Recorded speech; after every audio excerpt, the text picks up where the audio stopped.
ispirmahan na ni US President Donald Trump ang pagtatayo ng border wall. Sa sports balita naman, boxing legend at promoter na si Oscar De La Hoya na aresto dahil daw sa pagmamaneho ng lasing. Live via satellite mula pa rin sa Bombo News Center, Makati nyo pa rin ang kurman si Bombel Maracol sa detalye ng ating mga balita. Tuloy na mamaya mga kaibigan ang gagawing investigasyon ng Senado. Pakikilaman na rin ng Senado ang issue naman sa tokhang for ransom kung saan mga pulis ang nambibiktima naman sa ilang mga dayuhan. May detalye pa si Bombo Dennis Samito. Hindi umano uubusin ng Senate Committee on Public Order and Dangerous Drugs ang kanilang buong oras para lamang sa kaso ng umano'y tokhang for ransom na ginawa ng mga pulis sa Koreanong si Ji Ik-ju. Matatandaan ang naturang insidente ay naitala sa loob mismo ng Camp Crame kung saan ang pangunahing sangkot ay si SPO3 Rique Santa Isabel kung saan itinuturo naman niya na mastermind sa naturang operasyon ang kanyang pinuno na si Colonel Dumlao. Ayon pa kay Senator Panfilo Lacson na pinuno ng naturang lupon, napakaraming insidente ng pagdukot na iniuugnay sa mga pulis kaya hindi nila uubusin sa iisang kaso lamang ang kanilang pagsisiyasat. Katunayan, ilang kaibigan umano niya mismo na Filipino-Chinese ang biktima rin ng naturang pangyayari kung saan naitala ito sa lungsod ng Maynila. Katakataka naman para sa ilang senador na hindi ito nai-record sa listahan ng Manila Police District noong nakarang taon. Gayong una na itong binanggit ni Pangulong Rodrigo Duterte na may mga insidente ng pagdukot kung saan ang mga pulis na dating tinatawag na ninja cops o nag-ooperate at nagre-recycle ng droga ay nalipat ng mano ang negosyo ng mga ito sa pagdukot ng mga mayayamang individual upang kanilang ipatubos bilang bahagi ng pagpapatuloy ng operasyon ng naturang mga tiwaling pulis. Kaya naman, target ni dating PNP chief at ngayon ay Senator Lacson na masentro ang pagsisiyasat sa pinakang sindikato na nasa likod ng naturang mga pulis upang ito mano ay tuluyan ng mahinto at maiwasan na rin ang tuluyang pagkasira ng PNP dahil na rin sa mga tauhan nito na nasasangkot sa iba't ibang mga usapin. Para sa Bombo Network News, Bombo Dennis Samito nag-uulat para sa Pambansang Radyo ng Pilipinas. Basta Radio, Bombo! Yung ilang opisyal dyan sa Campo Crame sa PNP, nagsasabi Bombo Dennis, ang tawag nila hindi naman daw ito tokhang for ransom, hold up extortion. Ito yung modus ng ilang mga pulis na sinasabi na kunyari ay lehitimong operasyon. Pero kung kahit ano pang pangalan nito, Bombo Dennis, talagang iba doon talaga sa kanilang sinumpaan na ipagtanggol yung mga sibilyan, Bombo Dennis, Ganun na nga, Bombo. May mga issue rin sa mga probinsya na maaaring ding ipatawag din daw, yung tulad din sa Cebu. Yung insidente rin daw ng tokhang for ransom at iba pang lugar, Bombo Dennis, maaari daw humarap din sa Senado dyan? Ganun na nga, Bombo Elmar. Hindi lamang yan dito nakapokus sa Metro Manila. May mga binabanggit na nitong nakalipas na mga araw si Senator Lacson na nangyari naman sa bahagi ng Quezon Province at gayon din Laguna at Batangas. Ito'y bahagi rin ng kanilang sisiyasatin dahil hindi mababa sa 10 yung mga tinutukoy na insidente rito. Pero dun sa issue nitong si Santa Isabel, yung kanyang may bahay ay hindi ipapatawag ng Senado dahil wala naman daw itong karapatan pa na magbigay ng salaysay lalo't hindi naman siya bahagi ng alinmang operasyon. Kung sakasakali ay saka na lamang daw pagpapasyahan kung sumisentro na dito sa papel ng naturang ginang ang anumang issue ay maaari din naman siyang ipatawag at pasagutin. Yung recording na sinasabi ay hindi maaaring ilabas daw ng mataas na kapulungan ng Kongreso dahil ito ay tila pasok doon sa criteria ng wiretapping dahil hindi alam ng kabilang partido na nakarecord yung naturang pag-uusap kaya yung ilang ebidensya na binabanggit ng kampo ng nasabing pulis ay hindi raw gagamitin ayon pa kay Senator Panfilo. So alas 10 dyan, Bombo Dennis? Alas 10 Yes. ng umaga? O sige. Abangan natin yan. Maraming salamat si Bombo Dennis Samito. Marako tayo dyan sa PNP, sa Campo Crame kung sino ang kumpirmado ng dadalo dyan sa Senate hearing, at may ilang pang mataas na opisyal ng pulisya ang idinadawit din sa kaso. Nandoon si Bombo Anali Soberano. Bombo Elmar, kinumpirma ng PNP Anti-Kidnapping Group na itong si SPO3 sa Ricky Santa Isabel ang siyang pangunahing suspect sa pagpatay sa Koreanong negosyanteng si Ji Ik-ju ang dadalo sa pagdinig ngayong umaga sa Senado. Hindi pa naman makumpirma kung dadalo din si PNP Chief Police Director General Ronald De La Rosa Pero ayon na nga kay PNP spokesperson, Senior Superintendent Leonardo Carlos, na payag naman daw si PNP Chief na dadalo sa nasabing pagdinig. Bago pa man magtapos ang buwan ng Pebrero sa susunod na buwan, ilalabas na ng PNP Internal Affairs Service ang kanilang desisyon para sa isa sa pangkasong administratibo laban kina SPO3 Ricky Santa Isabel at 3 pang iba dahil sa pagkakasangkot nga sa pagpatay at pagdukot sa Koreanong negosyante. Ayon kay Attorney Alfagar Triambulo, Inspector General ng PNP Internal Affairs Service, na sa ngayon ay pinag-aaralan na nilang mga mahalagang dokumento at mga matitibay na ebidensya laban sa mga pulis na sina Santa Isabel, Police Superintendent Rafael Dumlao, SPO4 Roy Villegas at PO2 Christopher Baldovino. Ayon kay Triambulo na si Santa Isabel ay nahaharap sa kasong grave misconduct habang si Superintendent Dumlao ay simple neglect of duty. Ang 4 na akusadong pulis ay binigyan na lamang ng palugit hanggang sa Biyernes para magsumite ng kanilang written explanation. Binigyang diin naman ni Triambulo na magsumite man o hindi ng kanilang counter affidavit ang mga akusadong pulis, itutuloy pa rin ng IAS ang kaso para sa summary hearing. Dahil mabigat ang ebidensya laban sa mga ito, posibleng masibak sa serbisyo ang mga nasabing pulis. Una rito, pinamamadali ni Police Director General Ronald De La Rosa ang pagsampa ng kasong administratibo laban sa mga nasa akusadong pulis para matanggal na nga sa serbisyo. Kinumpirma naman ng PNP Anti-Kidnapping Group na naghain na sila ng supplemental complaint sa Department of Justice kaugnay sa pagpatay sa Koreano. Ayon kay Superintendent Dennis Wagas, ang legal officer ng AKG, nakasama na sa inihain nilang complaint si Police Superintendent Rafael Dumlao at may-ari ng Green Funeral Service na si Gerardo Santiago na dating pulis din. Sinabi ni Wagas na nasabing supplemental complaint, direkta na anyang idinadawit ang dalawa. Mula Campo Crame, Bombo Anali, Montaño Soberano nag-uulat para sa Pambansang Radyo ng Pilipinas. Basta Radio, Bombo! 10 minutos na po nakalipas ng alas 7 ng umaga. Patuloy pa rin nanindigan ng Department of Foreign Affairs na hindi nagkulang sila sa pagbibigay ng tulong sa Pinay na OFW na binitay kahapon sa Kuwait. May follow-up dito ang Bombo Radyo Dagupan. Dumipensa ang Department of Foreign Affairs sa kaso ng Pinay OFW na binitay kahapon sa bansang Kuwait. Ayon kay Foreign Affairs Assistant Secretary Charles Jose, hindi nagkulang ang bansa sa pagbibigay ng legal assistance sa Pinay para maisalba sana ang buhay nito. Dumaan anya sa due process ang kaso ni Jakacha Pawa, ngunit bigong mapatunayan ang kanyang pagiging inosente. Since 2007 ay nakipag-negotiate na po ang ating embassy sa pamilya ng biktima para po sa pagbayad ng blood money. Pero hanggang sa dulo ay pumayag ang mother ng victim. Pero i-inform po ang embassy kung kailan i-execute. And in this particular case, the day before lang kami na naabisuhan. Ang naging pahayag ni Foreign Affairs Assistant Secretary Charles Jose, nilinaw naman na binigyan ng cellphone si Pawa para makatawag sa kanyang pamilya dito sa Pilipinas. Kahapon alas 3:19 ng hapon, oras sa Pilipinas, nang tuluyang binitay si Pawa dahil sa umano'y pagpatay sa 22 anyos na anak ng kanyang amo noong 2007 habang ito ay natutulog. Mula rito sa Bombo Radyo Dagupan para sa Bombo Network News, Bombo Sara Cayabia para sa Pambansang Radyo ng Pilipinas, Basta Radio, Bombo! Bago tayo magpatuloy mga kaibigan, kasama natin live nationwide ang NCR PO Chief, si Police Director Oscar Albayalde sa Bombo Radio Philippines Nationwide. Magandang umaga sa iyo, Sir Albayalde. Magandang umaga sa inyo. Kasama niyo po ngayon si Bombo Elmar po, no? Sa Bombo Radio po kayo, nationwide, worldwide. By the way, kumusta na po ang preparasyon natin dyan sa paghahanda? 4 days to go tayo bago ang Miss Universe Beauty Pageant, Sir Albayalde, sir.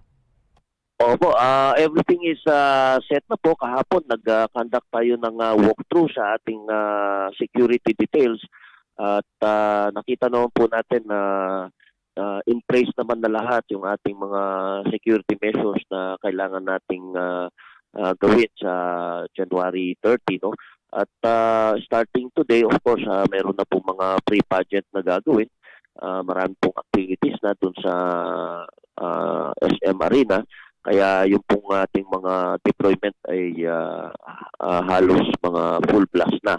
Lalong-lalo na yung 2 nights before the January 30 event.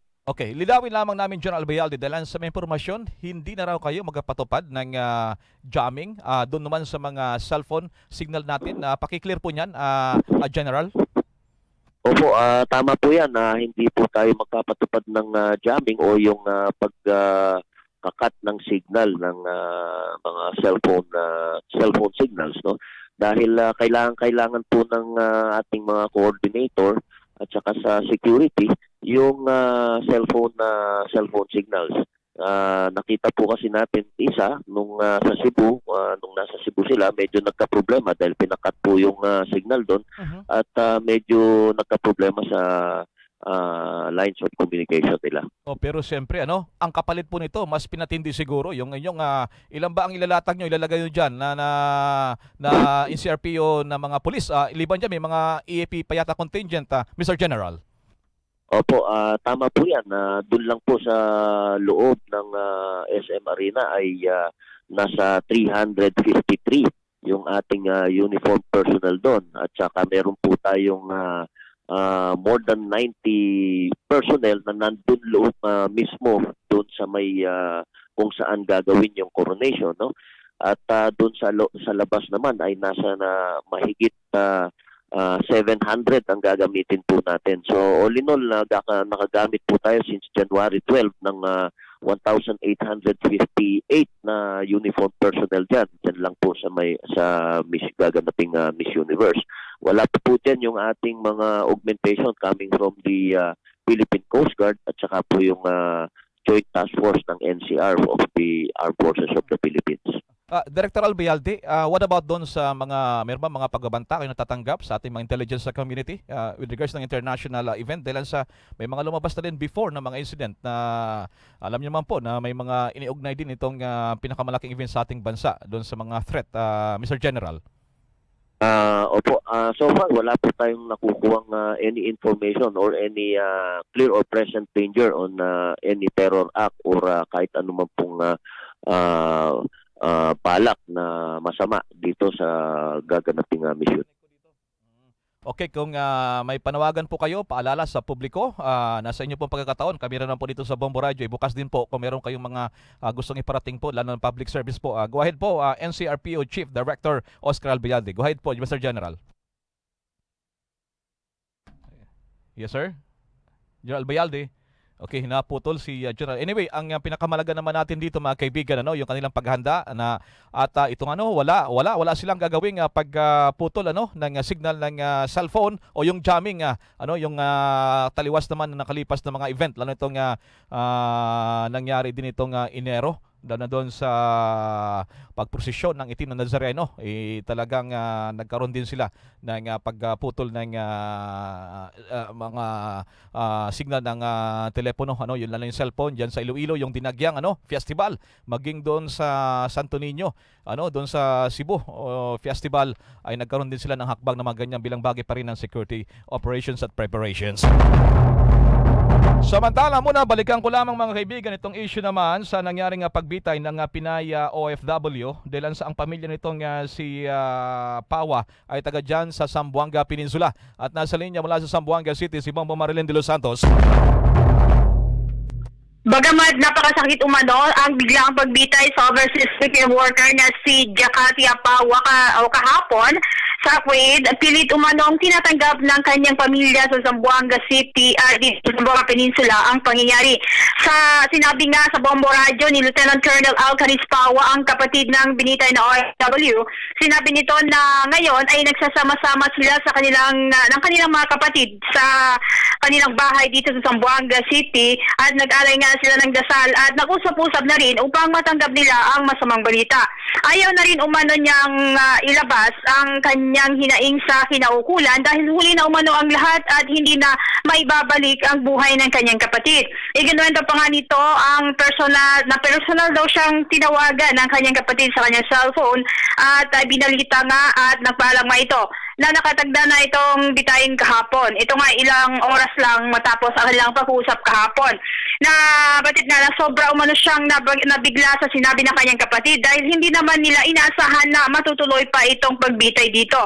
Nabatid na kahapon ay kinumpirma mismo ni DFA spokesperson Charles Jose na nangyari ang execution sa OFW at inamin din ito na una na rin silang inabusuhan nitong Martes pero sinabi nga ng opisyal na wala lamang nagsabi sa kanya at hindi pa umano nakatawag ang kanyang kapatid.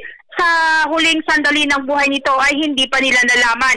Natuloy ang pagbitay kay Pau kahapon, wala na rin inasang bangkay na mauwi sa kanyang pamilya sa bansa dahil nga sa tradisyon ng mga Muslim na kailangan ilibing kaagad ang makalabi nito. Yan ang ulat mula kasi sa Zamboanga City. Ito si Bombo Marilyn de los Santos nag-uulat para sa Pambansang Radyo ng Pilipinas, Basta Radyo. Bombo! Mga kababayan, sana supportahan niyo po ako this coming January 30 for Miss Universe 2016 at sana po makoronahan din ako ni Pia. Ulit. The 65th Miss Universe Updates. Mamayang gabi na ang preliminary competition sa Miss Universe ng buong detalyan mula kay Bombo Lizelle Galan.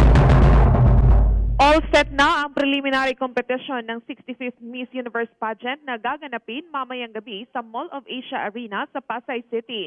Magkahalong emosyon ang nararamdaman ng mga candidates. Ilan sa mga beauty queens ay excited ng irampa ang kanilang swimsuit at evening gown maging ang kanilang national costume.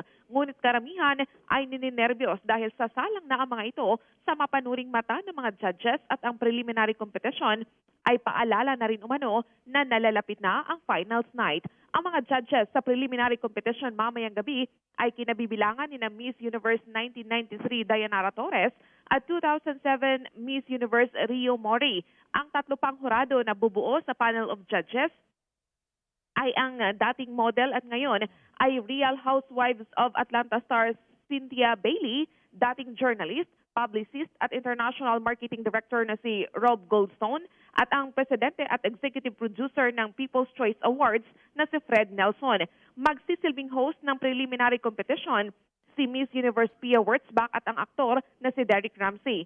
Ang preliminary competition kabilang na ang initial interview kahapon sa mga candidates ay ang batayan ng pipiliing top 12 finalist na ia-anunsyo sa coronation ng Miss Universe pageant sa darating na January 30. Ngunit bago ang preliminary competition mamayang gabi, sasalang muna sa rehearsals ang mga beauty queens ngayong umaga. Bombo Lizelle Galan, nag-uulat para sa Pambansang Radyo ng Pilipinas. Basta Radyo, Bombo! The Miss Universe Pageant Trivia. Ang kauna-unahang Miss Universe title holder noong June 1952 ay mula Finland na si Armi Helena Kusela na kinoronahan sa California sa edad na 17.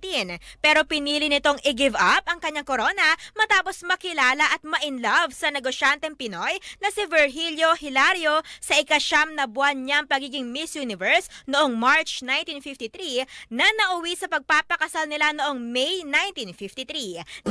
The Miss Universe Pageant Trivia. 20 minutos na po nakalipas ng alas 7 ng umaga. Inaabangan mamaya, mayroon daw ilalabas na statement sasagutin daw punto por punto ng dating Pangulong Noynoy Aquino ang mga paratang sa kanya ng Pangulong Duterte. May detalye si Bombo Raymond Tinasa.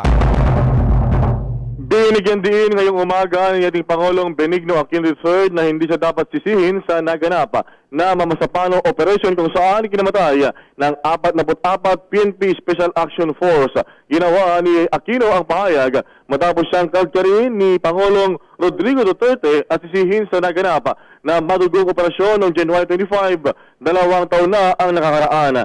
Sinabi ni Aquino sa kanyang ipadalang statement ngayong umaga lamang, kabisado niya ang kalakaran sa Mindanao, lalo na ang konsepto ng pintakasi kung saan pagsiguradong lamang sa bilang ng tao at dami ng armas ang kalaban, kukuyugin nila ang pagpasok na kalaban na dala sa pwersa ng gobyerno. Kaya kanyang itusan daw noon si Police Director na Peñas na kailangan niyang mag-coordinate sa ASP para maihanda ang mechanized units, artillery, eroplano, tao at iba pang assets na kailangan para hindi mangyari ang pintakasi. Ayon kay Aquino, hindi sinunod ni Peñas ang kanyang lohikal at legal na atas at bagkus ipinatupad ang tinatawag na time after target o time on target na koordinasyon kaya nagkandara pa noon ang AFP sa pagresponde. Kasabay ito, idinepensa rin ni Aquino kung bakit ginamit ang PNP SAF na kinwestiyon ni Pangulong Duterte dahil sa pang-urban warfare lamang daw ito at hindi kabisado ang terrain sa Maguindanao. Iniyag ni Aquino na batay mismo sa website ng PNP SAF, ang mga SAF commandos ay maaaring deploy saan man sa bansa at sinalay sila sa anti-insurgency operations na karaniwang nasa rural areas. Ipaliwanag din ni Aquino na hindi ginamit ang Army ay dahil daw law enforcement ang misyon na trabaho ng PNP, pero initos nga nito kay Peñas ang koordinasyon sa AFP ilang araw bago ang operasyon.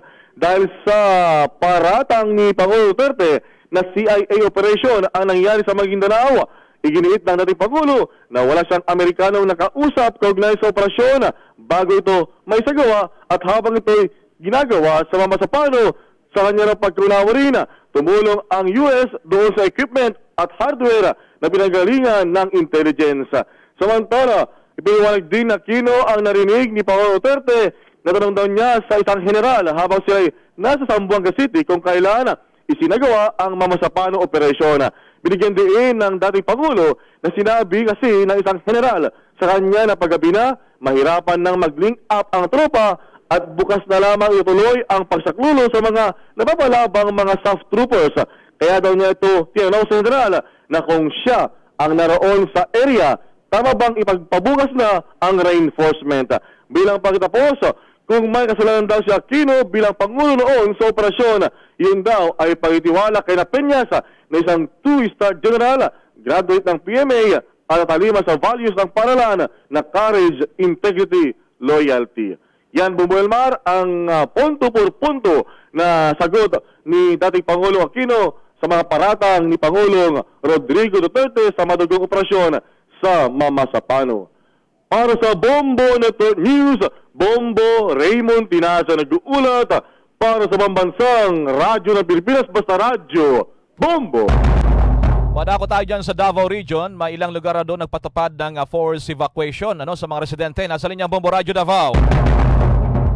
Dahil sa patuloy na nararanasan ng mga pagbaha sa probinsya ng Davao del Norte at Davao Oriental, nagpatupad na ngayon ng forced evacuation sa mga residente na naninirahan sa Aragon, Katiil, Davao Oriental matapos na nasa critical level na ang ilog sa lugar dahil sa sunod-sunod na mga pag-ulan. Sa palayam kay Mac Adrian Cubero, Information Officer ng OCD-11, kanyang sinabi na nasa 7 na ang naitalang namatay sa buong Davao Region kung saan 5 sa mga ito ay nalunod sa baha at 2 ang natabunan sa gumuhong lupa. Nasa 14,000 naman ang naapektuhan ng mga pamilya at higit 6,000 ang nasa mga evacuation centers. Aabot naman sa 13 munisipalidad at 2 syudad ang nakaranas ng mga pagbaha. Nagpapatuloy ngayon ang isinagawang assessment ng OCD-11 sa mga naitalang danyos, lalo na't aasahan ang pag-akyat ng bilang nito, partikular na sa sektor ng agrikultura at infrastruktura. Sinabi rin ni Cubero na walang tigil ang pamimigay ng relief goods sa mga apektadong pamilya. Yan ang ulat mula Bombo Radyo Davao. Para sa Bombo Network News, Bombo Eman de la Peña, nag-uulat para sa Babasa Radyo ng Pilipinas, Basta Radyo, Bombo! Bombo Police Reports! Bombo Police Reports! May nangyaring ambush doon pa naman sa Maguindanao. Nandoon si Bombo Gary Fersas. Grupo Sabang Camaro Islamic Freedom Fighters ang itinarong suspect sa nagpasabog ng bomba sa convoy ng mga polis sa probinsya ng Maguindanao. Ayon kay Maguindanao Police Provincial Director si Superintendent Agustin Tilio, nalulan sila sa kanilang mga patrol car mula sa Maguindanao Police Provincial Office sa bayan ng Sheriff Agwak patungo sa 44 encounter site sa barangay Tucanalipa, Mamasapano, Maguindanao. Ngunit pagsapit nila sa barangay na Bunda, Sheriff Saidura Mustafa, bigla na lamang sumabog ang isang improvised explosive device IED sa gilid ng kalsada. Swerte namang walang tinamaan sa convoy ni Senior Superintendent Agustin Tilio dahil nakalagpas na ng ilang metro ang kanilang mga sinakyan nang sumabog ang bomba. Agad na nagresponde ang mga tauhan ng 4th Infantry Battalion Philippine Army at Explosive Ordnance Disposal Team ng Philippine Army para masiguro ang seguridad ng mga pulis. Ang pagsabog ng IED kay sabay na 2 taong paggunita sa pagkasawi ng SAP 44 sa barangay Tucanalipa, Mamasapano, Maguindanao. Samantala, 2 o 3 mga tao ang nasugatan sa pananabang sa probinsya ng Maguindanao. Nakilala mga biktima na sina Jimmy Soledad, isang negosyante, anak niya na si April Soledad at kamag-anak na si Jimboy Imbad, mga residente ng Sultan Kudarat, Maguindanao. Ang mga biktima ay pauwi ng kanilang tahanan lulan sa kanilang sasakyan mula sa Cotabato City ng tambangan nito ng mga armadong kalalakihan. Nagulat live mula dito sa Cotabato City, Bombo Gary Puersas para sa Pambansang Radyo na Pilipinas, Mas Radyo Bimbo. Bombo Sports News. Bombo Sports News. Inaresto ng mga pulis sa California ang dating world champion na si Oscar De La Hoya. Dila naman sa pagmamaneho habang ito ay nasa employment ng alak. Pasado alas 2 ng madaling araw ng parahi ng mga law enforcers ang minamanehong Land Rover ng 43 anyos na dating kampyon dilan sa mabilis na pagpapatakbo nito. Dumaan sa maraming beses na pagusuri ang Mexican boxing legend at nagpositibo ito sa nakalalasing na inumin kaya ito inaaresto. Bago pa ang insidente ay nakipag-inuman ito base na rin sa mga larawang nakapost sa kanyang social media account. Noong 2011 ay inamin ng dating 10-time world boxing champion at 1992 Olympic gold medalist na siya ay gumagamit ng illegal na droga at alcohol at noong 2013 nga ay sumalalim nito sa treatment facility. Mga kababayan, sana suportahan niyo po ako this coming January 30 for Miss Universe 2016 at sana po makoronahan din ako ni Tia. Ulit. The 65th Miss Universe Updates. Isa sa mga host, mga kaibigan ng Miss Universe, si Derek Ramsey, may apila naman doon na tigilan ang paninira sa pambato ng Pilipinas na si Maxine Medina. May detalye si Bombo Armina Garcia. Ipinagtanggol ng aktor na si Derek Ramsey si binibining Pilipinas Universe Maxine Medina laban sa mga bashers nito. Sa social media post ng 40-year-old actor ay umapela ito sa publiko na tigilan na raw ang pambabash kay Maxine. Imbes na siraan ay dapat aniyang suportahan at maging proud tayo para sa 26-year-old Pinay beauty queen na ating pambato para sa prestihiyosong pageant. Hindi kailan na inuulan ng negatibong komento si Medina sa kanyang mga social media accounts dahil sa hindi nito kagalingang pagsagot pagdating sa mga question and answer portion sa mga media interviews. Nabatid na si Derek kasama si reigning Miss Universe Pia Wurtzbach ang silang magsisilbing host sa preliminary round ng 65th Miss Universe pageant na gaganaping mamayang gabi sa MOA Arena. Sa preliminary competition, magpapatalbugan ng 86 candidates sa kanilang swimsuit at evening gown. Para sa Bombo Network News, Bombo Irmina Garcia, nag-uulat para sa Pambansang Radyo ng Pilipinas. Basta Radio, Bombo! Alamin nga natin sino-sino pa ang mga judges na maging bagay sa Miss Universe Grand Coronation at mga performers. Nagbabalik si Bombo Lizalgala. Inanunsyo na ng Miss Universe Organization ang mga bubuo sa panel of judges para sa Grand Coronation ng 65th Miss Universe pageant nagaganapin sa January 30 sa Mall of Asia Arena. 3 mga nakalipas na winners ng Miss Universe ang kabilang sa panel of judges. Ito ay sina 1993 Miss Universe Dayanara Torres na hindi na rin estranghero sa Pilipinas matapos ilang taong nanatili sa bansa noon. Ayon sa Puerto Rican singer-actress, ang hinahanap niya para sa isang Miss Universe ay grace and confidence. Para naman kay 1994 Miss Universe Sushmita Sen na ngayon ay isa ng Bollywood actress at may-ari ng Miss Universe franchise sa India, dapat na ang susunod na magsusuot ng prestihiyosong corona ay maituturing na out of this world. Magsisilbi ring judge si 2011 Miss Universe Leila Lopez ng Angola. Si Lopez ang kauna-unahang Miss Universe winner mula sa nasabing bansa. Full package naman daw ang hinahanap ng model at reality star na si Cynthia Bailey para sa isang Miss Universe. Ayon sa Real Housewives of Atlanta star, dapat na magtataglay ng confidence, intelligence, personality, style and grace at beauty ang magsusuot ng Miss Universe crown. Isa rin sa mga hurado ang fashion guru na si Mickey Boardman na tinaguri ang isa sa most photographed people in New York.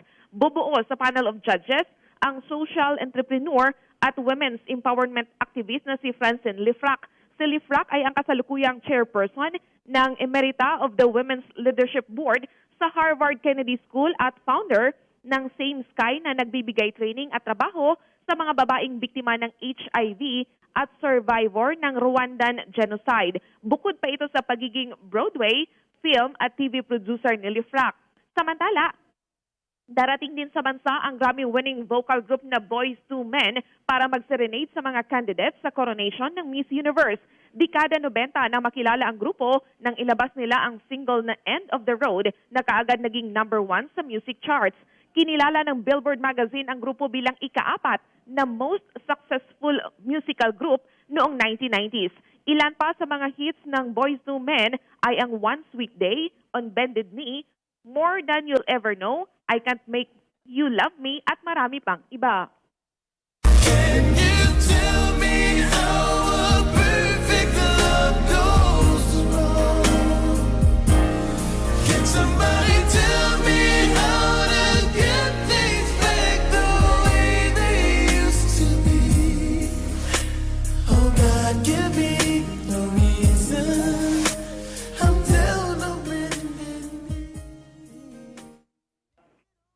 Yan, Bombo Elmar, ang isa lamang sa mga sample ng awitin nitong vocal group na Boyz II Men.